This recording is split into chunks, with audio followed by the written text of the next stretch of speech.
Today, we get to do something that Christian people celebrating Palm Sunday have not gotten to do, maybe in exactly this way, since the first Palm Sunday.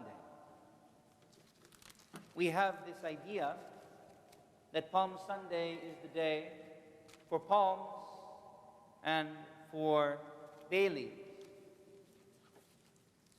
And this is true. But it comes to be true because of what happened on that first Palm Sunday. Because when Jesus was coming into the city, all the people were excited to see him because they heard he had raised Lazarus from the dead, and they understood he was a prophet of great power, of great wisdom, a rich blessing for them. So they ran out of their homes and they broke off or cut off branches of the trees, which happened to be palm trees or maybe laurel trees. They cut down the branches that made sense to greet and hail a king.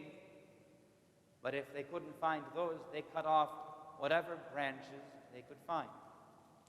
So, today, for all of you in your homes, because like that first Palm Sunday, today, you're not already lining the streets.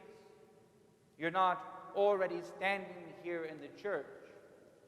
You're at home, and you are hearing, like those first people on that first Palm Sunday heard, you are hearing the proclamation, He's coming. The Lord is coming to us. So, I want the kids right now, stand up and think first, maybe ask mom and dad, but go outside and break off some branch of some plant. That's why you're asking mom and dad first. Don't break off the good flowers. Don't break off the prized tree. But go outside and find some green thing and bring it back inside. Before you go, mothers, this is a favor to you.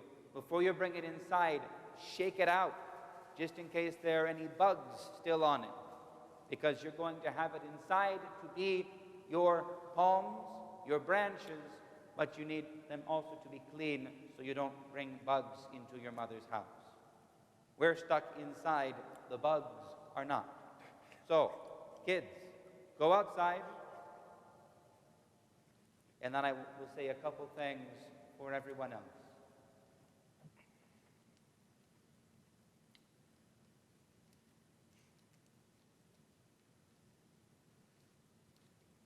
It is true that in these very strange days, there are opportunities to celebrate, even like this for the young people, where they are able to participate in the actions of Palm Sunday in a way that we never are able to do, because they are home with all of you. And yet we understand, we all know this is a time of challenge, a time of anxiety, a time when we are struggling in the face of fear. And as we struggle, as we face these realities, Christ comes to us now to encourage us, to assure us that all will be well, to remind us that He has the power over death and life, to remind us that He comes to us to save us, to deliver us, to raise us up, and also to remind us that He does not come in the way that we want Him to come. We know what we want today. Today we want to be gathered in the church, with the church filled to overflowing and dressed with greenery on every side. We want to be all standing together, holding on high the palms and the branches, singing and shouting and laughing and weeping together for joy at another year's passing, for joy once again that the Lord has come to us. And yet we do not get to do this. The people 2,000 years ago wanted a king. They wanted a leader who would put them into their rightful place in the leadership of the entire world, who would bring peace and prosperity and wealth and power to all of them. So now we too know what it is like to be the people of Jerusalem 2,000 years ago. We know what it is to not get what we want. However, because we are Christian people, because we know what happens after Palm Sunday, we know how the people who greeted him as a king abandoned him, mostly.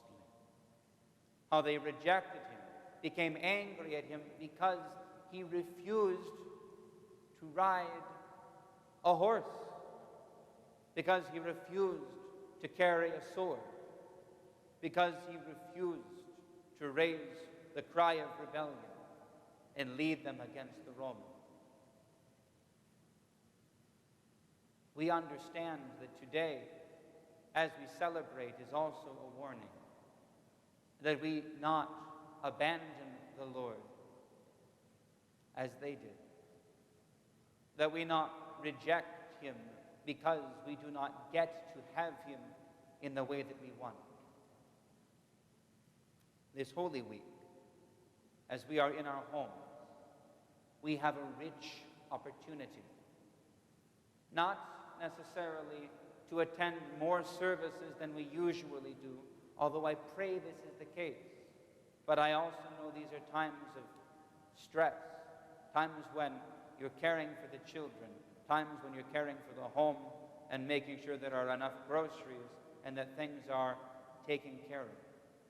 I urge you all to do your best to attend the services remotely, to participate. But far more, I urge you all, I beg you all, take these strange days as an opportunity, as a moment, a strange season in which new seeds may sprout up, in which we may learn a different way of being. Talk with your children and talk together about the things of the Lord, about the meaning of his death and resurrection, the strangeness of his coming, humble and meek, the miracle and offense of God submitting to a criminal's death, and the cause of our joy, the resurrection unlooked for from the dead. Struggle and strive. I urge you all, I beg of all of us, strive to take the things of the Lord seriously, to hold fast to him, as the world never allows us, never gives us time to take him seriously and hold fast to him. Let us do so now. Let us not only then hold up branches with our hands, but in our hearts, let us lift up and greet the Lord as the one who comes to save us and deliver us from every trial and every tribulation. Now, I hope the kids are back. I hope you have branches. If you found a palm tree, well, that's a miracle because they don't grow in Michigan. But whatever you found, hold it through the course of the rest of the service. And then as we draw to the end, we will again pray the prayer, blessing them even remotely as we hold them on high, greeting the Lord and proclaiming him as the King and Savior of our souls. Amen. Chronia polas eulosas ke kalianastasi, a blessed feast day and a glorious resurrection to us all.